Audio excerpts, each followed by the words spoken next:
A year ago, we lost our oldest team member at our farm.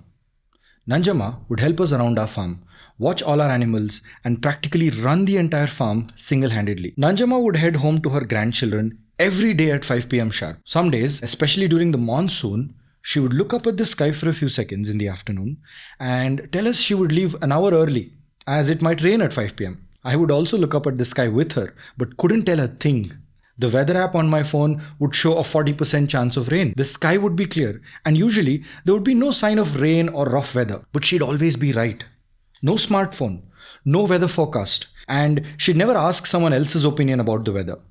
She always knew what was coming, and she was prepared. I always felt I had more time with her, and I would learn a thing or two about the weather from her when the time was right. I've taken almost every weather course I could find, found many exciting weather lores, watched all the online videos I could get my hands on, and read a few books as well to find and understand what she knew and I didn't. More than a year later, this is our course about understanding the weather for a layman.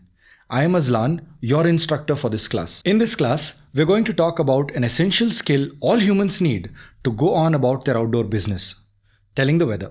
If you're a gardener, farmer, outdoor photographer, hiker, or just someone who likes to go on long walks every day, relying on your phone to tell you what the outside is like is what you've done till now.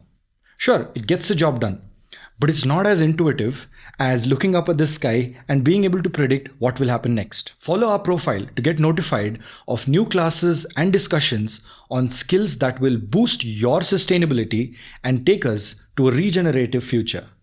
Let's get started.